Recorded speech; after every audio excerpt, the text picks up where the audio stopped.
sometimes all that you can give is what you give that day. You show up. You do what you can that day.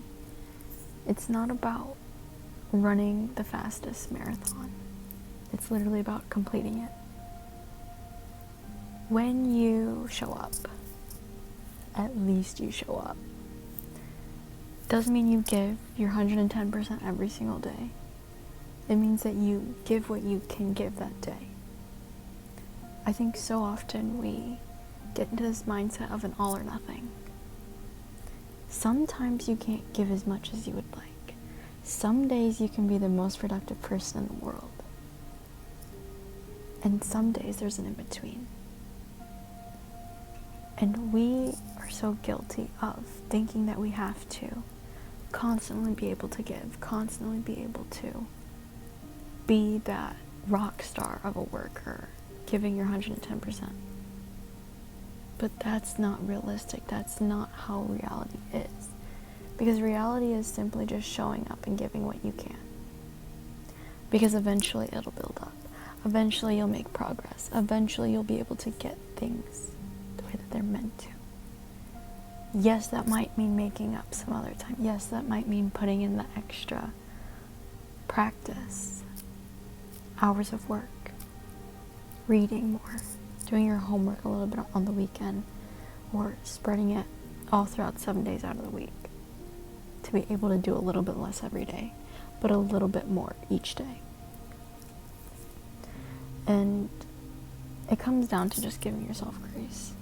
Some days you'll be in the headset of being able to lock in, get your stuff done, do it your best, and rock it. But then other times, you're going to be like, how can I do this? What am I doing? I can't do this anymore. I have no idea what I'm going to do next.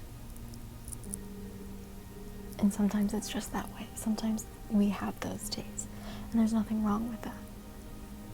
Honestly, as long as you're putting forth some effort and getting something done and doing your best for that day, for what you have, what you're going through, that's all that matters. Because literally yesterday, I was just looking at my computer and I was like crashing out. Literally crashing out. Because none of my tests were working right. None of them were producing the right data. I was like, gonna crash out. And so I left and I took a long lunch. And I did work for an hour after and I called it good at 5.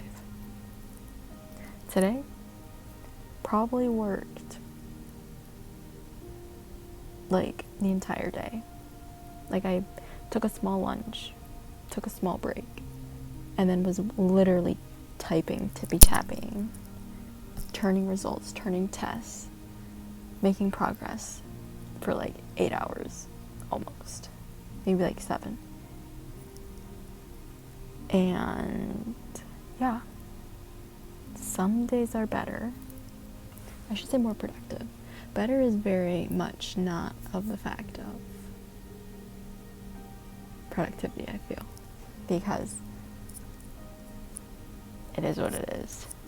So give yourself grace. Give yourself the ability to have space as well of figuring it out, trying to learn, and trying to learn about yourself and what you like, and what you don't like, and what is the best environment for you to get your stuff done. Because I've realized that the best way that I can get my stuff done is literally coming to work. Because I've tried being able to go do things elsewhere, and I've got my stuff done. I really locked in. But since I've kind of been on the crashing out side of work, I think that coming to work is where I can actually lock in and get my stuff done the best productively that I can. And it's all about learning. It's all about trial and error, and it's all about figuring out what works best for you and what environment you need to be able to cultivate more of those non-crash out moments in comparison to looking at your screen, looking at your work, looking at your homework and being, how am I going to do this? And it's going on your phone. guilty of that too. So, it's all a learning lesson. This is all literally a learning lesson of what works and what doesn't work, and using it to find different ways to build your best future self. Like, I think one thing that kind of keeps me grounded, super duper grounded, is, Emma, what would the best version of yourself do? Literally what I told myself yesterday in the gym. What did I do? I ran, and then I did abs, and then I can do handstands. So yeah, I did yoga type of thing. So yeah, during my ab set, I was like, Emma, what would the best version of yourself do? Because I did not want to do abs. And I'm like, they would do abs. And I'm like, okay, then do it. And so I did. And today, didn't want to come to the office because it's a mile walk. But I knew I could get a little walk in and then actually walk in. So I think that's going to be the trick of the day, be the trick of all of this. So yeah, it's a lot, but it's a little, but it's new. Even after almost 8 weeks, it's still new, and I'm still learning, and I'm still living, and I'm still trying to figure it out, because it's my first time too. So give yourself that same grace, give yourself that same allowance of trying to figure it out, trying to be the best version of yourself while still failing at times. And I will gladly say I failed, and I'm not embarrassed about that. I literally deleted a file that I wasn't supposed to delete, and my PhD student was like, it's fine. I've deleted before 2 months worth of work. It's okay. So yeah, just take a deep breath, take it day by day, and before you know it, you'll be in another chapter of your life. Food for thought.